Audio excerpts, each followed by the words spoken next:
안녕하세요 여러분. 오늘은 제 친구 우탄이에게 카톡이 와서 연락을 드려봤습니다. 우탄이네 집이 없어진다고 해요.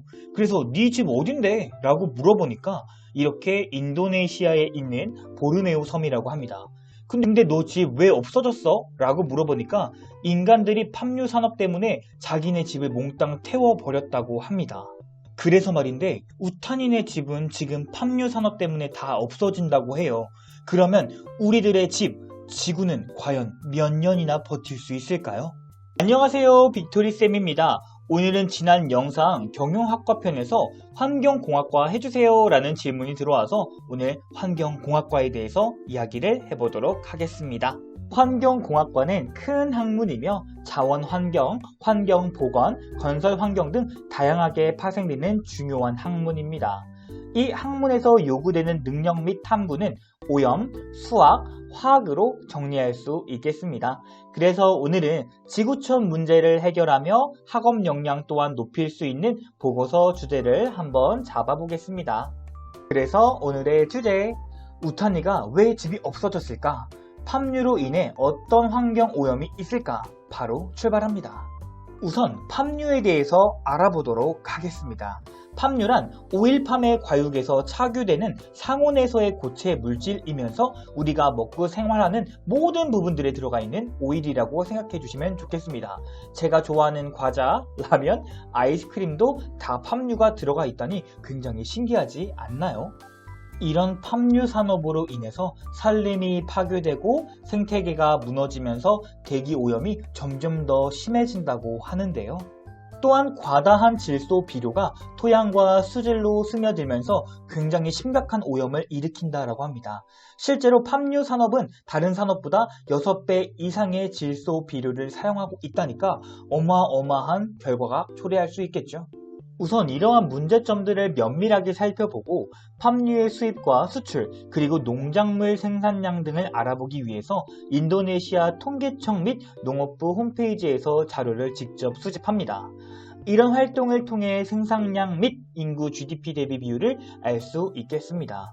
더 자세한 사항은 옆에 나와 있는 인도네시아 통계청 사이트를 참고하시면 좋을 것 같습니다. 이렇게 우탄이네 집이 없어지게 되면은 여러 가지 환경 문제들이 발생하는데 그 두 가지 중에 오늘은 한 가지 대기 오염에 대해서 이야기를 한번 해보도록 하겠습니다.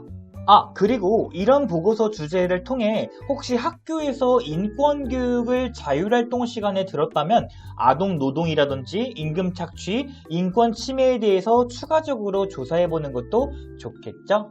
자, 그렇다면 이제 저랑 보고서 틀 한번 잡아보자고요. 우선 동기가 필요할 겁니다. 환경공학을 꿈꾸는 친구들이라면 당연히 오염 혹은 자원 이런 것들에 대한 관심이 굉장히 많을 겁니다. 그로 인해 지구온난화 및 대기오염이 팜유 소비에 어떤 연관성이 있는지 그런 비판적 사고를 가지는 것도 좋을 것 같습니다.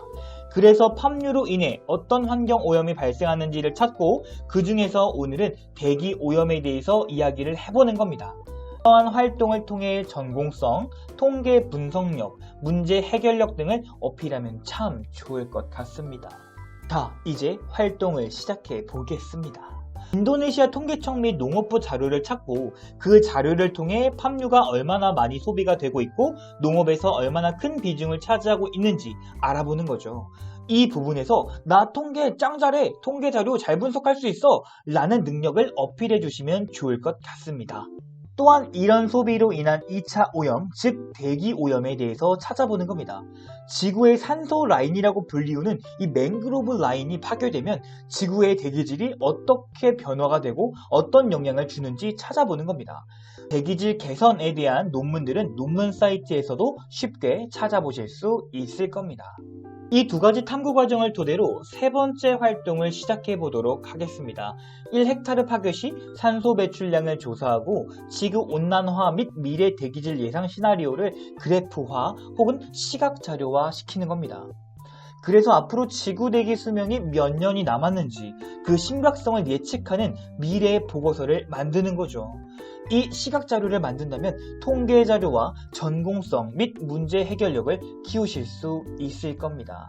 한번 해보시겠습니까?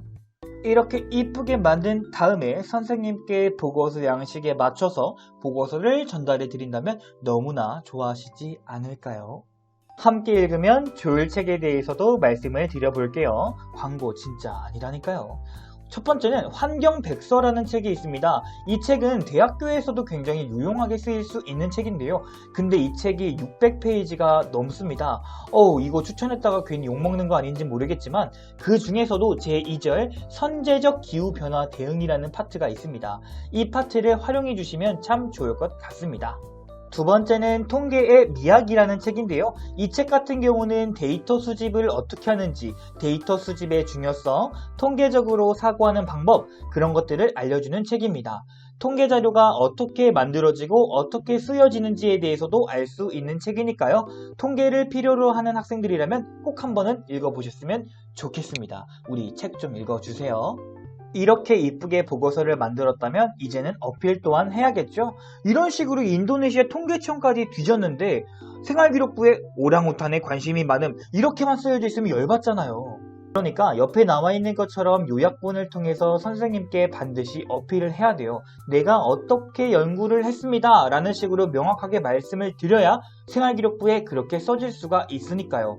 또 선생님께서도 보고서를 다 안 읽어도 우리 학생이 어떤 활동을 했는지 한 번에 알 수 있으니까 훨씬 더 좋을 거예요. 환경공학에 관심이 많은 친구들이라면, 그리고 환경공학과를 준비하는 친구들이라면 오염과 그 해결에 관심이 참 많을 텐데요. 단순히 관심에서만 머무르는 것이 아니라 논문 찾고 통계청 자료 찾고 이런 활동들을 하는 친구들을 교수님이 훨씬 더 좋아한다는 거죠. 이런 자료들을 토대로 내가 미래를 예측하고 내가 인류에 이바지할 수 있는 인재로 평가받을 수 있는 생기부를 만든다면 합격하실 수 있으실 겁니다. 오늘 방송은 여기까지만 하도록 하겠습니다. 혹시 영상을 보시면서 이 학과 해주세요, 이 학과 해주세요 라는 부분들이 있다면 아래에 댓글을 달아주시면 감사하겠습니다. 끝! 안녕!